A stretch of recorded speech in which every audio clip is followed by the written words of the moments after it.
friends, welcome to Pro Talent and I'm Nitin Parmar. My dear students, I'm sure a lot of you are very much confused कि sir focus कहाँ करें.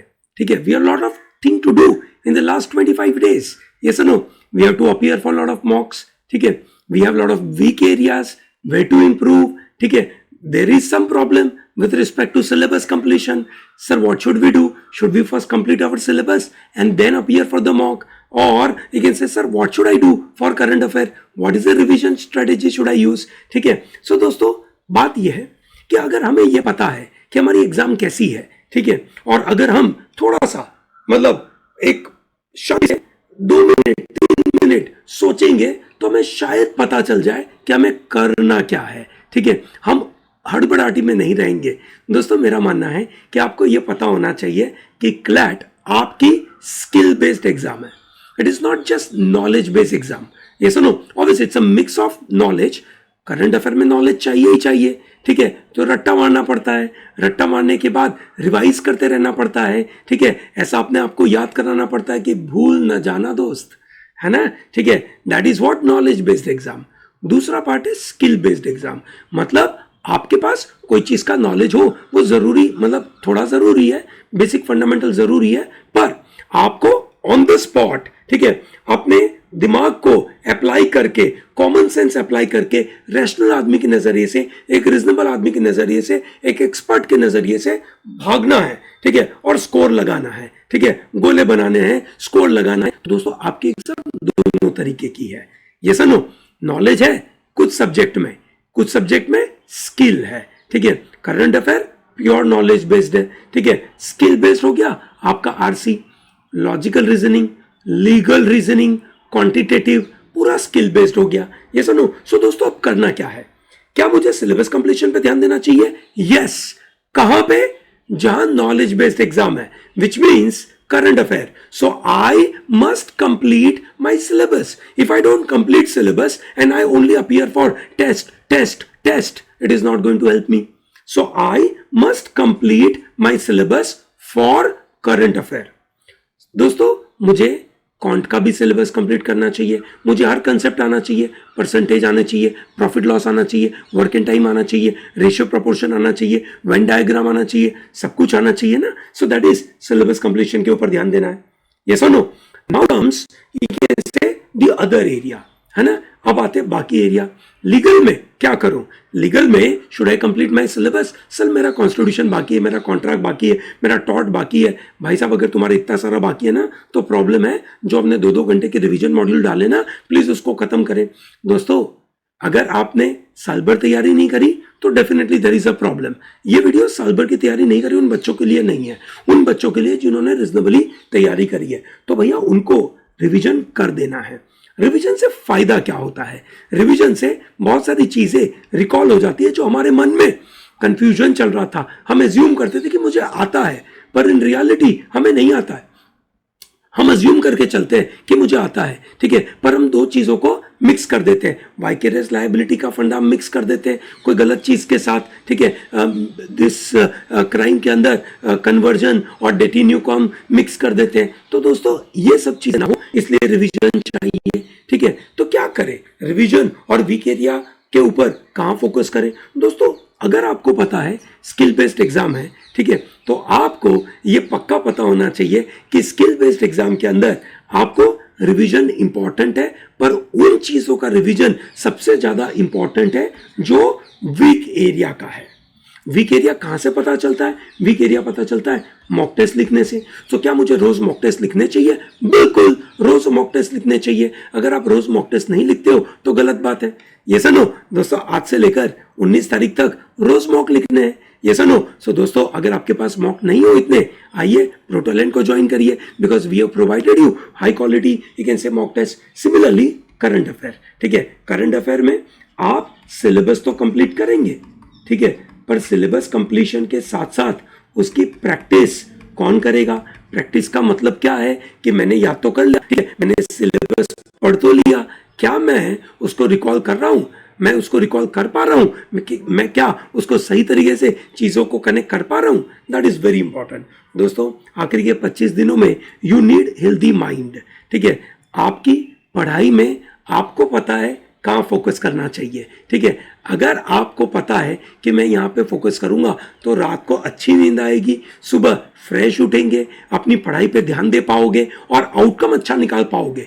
हड़बड़ाहटी, anxiety, tension में रहोगे, ठीक है, क्या करूं, ये करूं, वो करूं, फलाना करूं, ढिकना करूं, तो सही बात नहीं है। ये no, so that is not appropriate. आपके स्मार्ट रिवीजन कोर्स के अंदर, ठीक है, हमने इसी चीज का ध्यान दिया है कि हम आपके माइंड को हेल्दी रखें, हम आपको अनाप शनाप परेशान ना करें। ये नो, कोई भी तरीके से आपको परेशानी नहीं होनी चाहिए, आपको पता होना चाहिए क्या करना है, ठीक है। और वही चीज हमने आपके लिए देके रखी है। पूरा रिवीजन पर, ठीक है, पूरा रिवीजन फॉर लीगल, पूरा रिवीजन फॉर लॉजिक, पूरा रिवीजन फॉर इंग्लिश, ठीक है, उसके रीजनेबल लेवल के अच्छे क्वालिटी के क्वेश्चंस। अगर आपने उतना ही कर दिया आपका काम हो जाएगा। सो दोस्तों, मेरे हिसाब से आपको डेली क्या टारगेट रखना चाहिए ताकि आप अपने माइंड को सही तरीके से हेल्दी रख सके और सही चीज के ऊपर फोकस कर सके, दो चीजों के ऊपर, ठीक है। One, fixing week area, and दूसरा रिविजन। दोनों के ऊपर 5-5 घंटे लगाने हैं। ये सनो, सो दोस्तों, whenever you are looking at, you can say fixing weak area, तो वहां पे आप थ्योरी कंप्लीट करने के लिए 2 घंटे लगाएंगे, ठीक है, उस पर्टिकुलर कंसेप्ट के साथ जो आपको दिक्कत दे रहा है, ठीक है। आप अगर प्रीमाइस नहीं ढूंढ पा रहे हो, आप कंक्लूजन ढूंढ नहीं पा रहे हो, आप प्रीमाइस और कंक्लूजन के बीच का रिलेशन आइडेंटिफाई नहीं कर पा रहे हो, ठीक है, आपको डिडक्टिव रीजनिंग में प्रॉब्लम है, आपको इंडक्टिव में प्रॉब्लम है, ठीक है, आइडेंटिफाई करिए हर चीज को। लीगल में कॉन्ट्रैक्ट में प्रॉब्लम है, लीगल में आपको कॉन्स्टिट्यूशन में प्रॉब्लम है, मैरिज रिलेटेड लॉ में प्रॉब्लम है, आइडेंटिफाई करिए, थ्योरी पढ़िए उसकी, ठीक है, और उसके बाद उसके क्वेश्चंस की प्रैक्टिस करिए। वीक एरिया फिक्स करना सिर्फ थ्योरी से नहीं होता है, आपको उसके साथ क्वेश्चंस की प्रैक्टिस भी करनी पड़ती है। तो उस तरीके के टॉपिक के ड्रिल्स लगा दीजिए, ठीक है ना, कंटिन्यूअस उसी टॉपिक के 30 क्वेश्चंस, 40 क्वेश्चंस, 50 क्वेश्चंस एक साथ लगा दीजिए ताकि आपको पता चले कि वो टॉपिक मेरे लिए कॉन्फिडेंट बना या नहीं बना। तो ये आपके लिए इंपॉर्टेंट है। अब आता है बात रिवीजन का। रिवीजन में क्या करना है? करंट अफेयर का रिवीजन तो मोस्ट इंपॉर्टेंट पार्ट है, ये सुनो, उसको पूरा का पूरा कवर करना है। सो करंट अफेयर का रिवीजन 2 घंटा रोज लगा दीजिए। आज से लेकर 19 तारीख तक करंट अफेयर को रोज 2 घंटा लगाइए, ठीक है। Believe me, it is more than sufficient, ठीक है। हाँ, आप ऐसा सोचते कि 2 दिन 3 दिन लगा दूं, मैं करीबन उसमें 8 घंटा 9 घंटा 10 घंटा लगा दूं, ठीक है दोस्तों, वो कंटिन्यूअस नहीं है ना, तो फायदा नहीं है। एक दिन आपने अच्छे से कर लिया, सब कुछ याद रहा, दूसरे दिन याद रहा, 2 दिन के बाद उसको याद रहा आपको, तो ऐसा ना करें। This is a regular activity, daily activity. 2 घंटा, अगर आपको 2 घंटा कम लगता है 3 घंटा लगा दीजिए, ठीक है ना। आपको लगता है कम 3.5 घंटा 4 घंटा, पर उससे ज्यादा नहीं लगा सकते क्योंकि बाकी एरिया भी कवर करना है, ये सुनो। सो ये करंट अफेयर पूरा का पूरा रिवीजन या सिलेबस कंप्लीट करना, सिलेबस कंप्लीट करना बाकी हो तो आप इसके अंदर 2 घंटा और लगा दीजिए सिलेबस करने के लिए और 2 घंटा रिवीजन में लगा दीजिए। बाकी सब्जेक्ट्स के लिए ऑन एन एवरेज 1 आवर लगाइए रिवीजन के लिए और 2 घंटा क्वेश्चन की practice. Now what do you mean by 2 घंटा क्वेश्चन की practice? This will become your mock will become your revision, ये सुनो। सो मॉक आपका रिवीजन का काम करेगा, 2 घंटा करंट अफेयर का हो जाएगा, 1 घंटा बाकी एग्जाम का, बाकी सब्जेक्ट का रिवीजन हो जाएगा और उसके बाद यहां से आपने वीक एरिया आइडेंटिफाई करे, उसमें आपने 5 घंटे लगा दिए, ये सुनो। This is how you will be working on your, you can say, focus. This is what you have to identify. You should not get disturb by lot of thing, ये सुनो। ये आपके लिए बड़ी महत्वपूर्ण चीज है दोस्तों। अगर आप अपने दिमाग में ये बोल पाए कि this is an exam of skill, ठीक है, और मुझे मेरी स्किल डेवलप करनी है, ठीक है, तो ऑटोमेटिकली आपको समझ में आएगा सिलेबस क्या होता है और कितना कवर करना है, ठीक है। उसमें रिवीजन का कितना महत्वपूर्ण पार्ट है, प्रैक्टिस का महत्वपूर्ण पार्ट कितना है, मॉक का पार्ट कितना है, ठीक है, ये आपको पता चलेगा दोस्तों। In nutshell let me give you one very simple thing. Daily 1 mock लिखना जरूरी है, उसके बगैर काम नहीं चलेगा, number 1।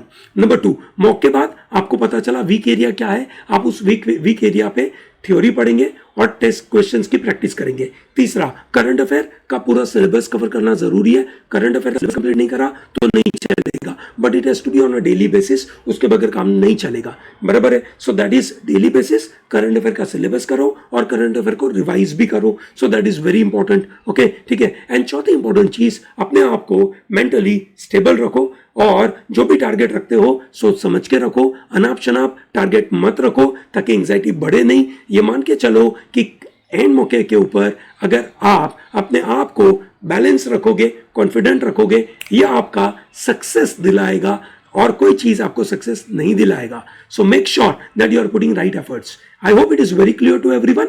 Thank you very much for watching this. If you like such kind of videos, do like this, subscribe our channel, tell to large number of people to be part of Pro Talent. Okay, thank you, have a great day.